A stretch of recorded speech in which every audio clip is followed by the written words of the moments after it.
أعوذ بالله من الشيطان الرجيم بسم الله الرحمن الرحيم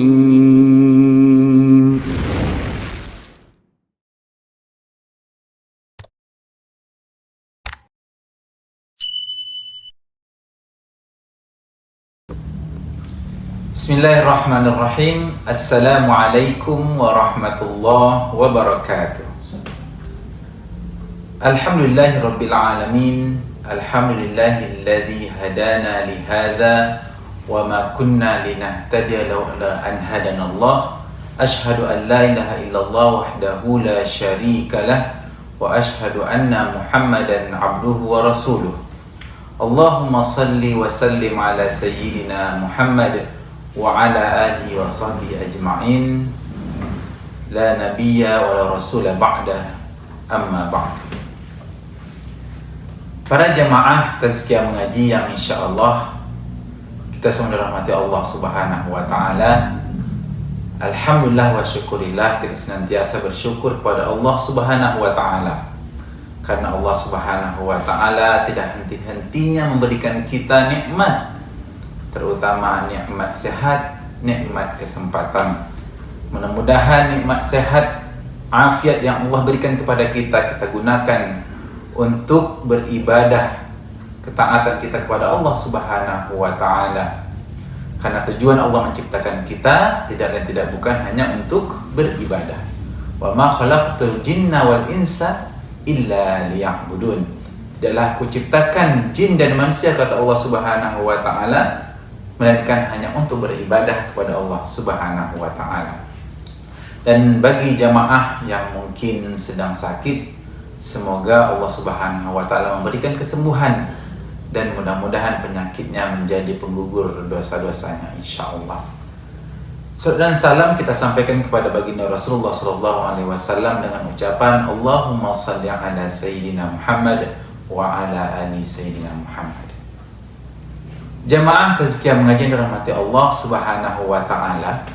Pada kesempatan ini insyaallah saya Ibnu Mahfuz insyaallah akan menyampaikan kajian hadis yang bertema hadis pertama dalam Arba'in An-Nawawi tentang niat tentang niat. Sebagaimana hadis yang hadis an Amiril Mukminin Abi Hafsin Umar ibn Khattab radhiyallahu anhu qala sami'tu Rasulullah sallallahu alaihi wasallam yaqul innamal a'malu binniyat wa innama likulli imri'in ma nawa faman kanat hijratuhu ila Allah wa rasulih fahijratuhu ila Allah wa rasulih wa man kanat hijratuhu ila dunya yusibuha aw imra'atin yankihuha fahijratuhu ma hajara ilaihi atau kama qala Rasulullah sallallahu alaihi wasallam. Masyaallah muslimin jamaah dalam mata Allah Subhanahu wa taala, arti dari hadis di atas yaitu innamal a'malu binniyat, sesungguhnya setiap perbuatan setiap amal kita tergantung niat dan sesungguhnya setiap orang akan dibalas berdasarkan apa yang dia niatkan. Siapa yang hijrahnya karena Allah Subhanahu wa taala dan Rasul, karena ridha Allah Subhanahu wa taala dan Rasulnya, maka hijrahnya kepada Allah dan Rasulnya. Dan sebaliknya, barang siapa yang hijrahnya karena dunia yang dia kejar atau karena wanita yang ingin ia nikahi, maka hijrahnya terhenti pada apa yang ia niatkan. Hadis ini itu diriwayatkan oleh Bukhari dan Muslim dan insyaallah jelas kesahihannya. Jamaah yang dirahmati Allah Subhanahu wa taala, ada beberapa poin yang bisa kita ambil intisari dari hadis tentang niat ini, bahwasanya niat ini adalah pokok dari amal yang kita lakukan. kalau kita melakukan sesuatu ya berniat karena Allah, karena ibadah, pastinya akan diganjar pahala oleh Allah Subhanahu wa taala. Ya, namun sebaliknya kalau kita melakukan sesuatu amal ya tanpa niat karena Allah, maka ya amal itu tidak bernilai ibadah atau pahala dari Allah Subhanahu wa taala. Ya, jadi yang pertama, kedudukan niat dalam ibadah.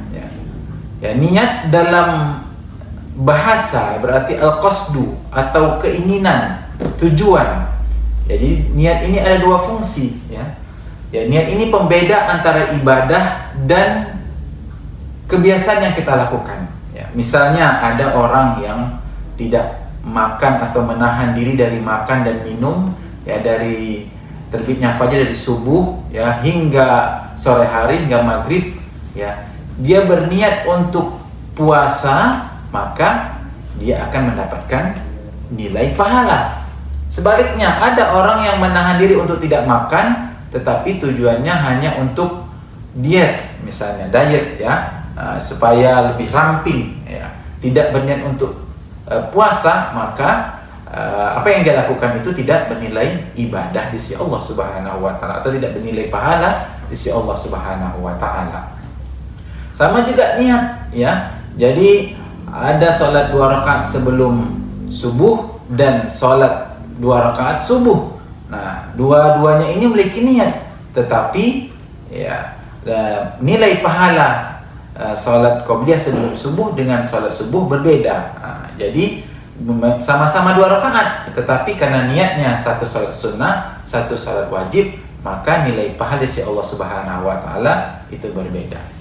Nah, apa asbabul wurud dari hadis ini, dari hadis niat ini ya?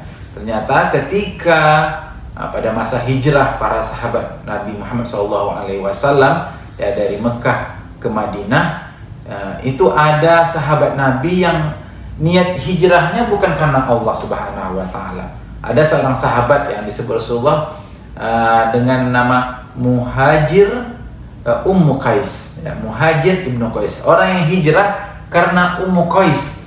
Dia hijrah dari Mekah ke Madinah untuk menikahi Ummu Qais, dan dia mendapatkan ya Ummu Qais dan menikahinya. Nah, tetapi di sisi Allah Subhanahu wa taala itu tidak nilai pahala karena niatnya hijrah bukan karena Allah Subhanahu wa taala. Ya, yang kedua, ya ikhlas sebagai kunci penerimaan ya. Jadi ada sebuah pepatah Arab mengatakan ya, al-amalu jismun wa ruhuhu al-ikhlas. Amal itu adalah seperti tubuh, dan ruh dari amal tersebut adalah keikhlasan yang kita lakukan. Apa gunanya suatu amal kalau kita tidak melaksanakan dengan ikhlas? Dan yang terakhir ya, balasan sesuai dengan niatnya. Ya, sebagaimana hadis tadi, kalau kita berniat untuk kepada Allah Subhanahu wa taala dan Rasulnya, maka akan dianggap ibadah atau pahala si Allah Subhanahu wa taala. Barakallahu fiikum. Assalamualaikum warahmatullahi wabarakatuh.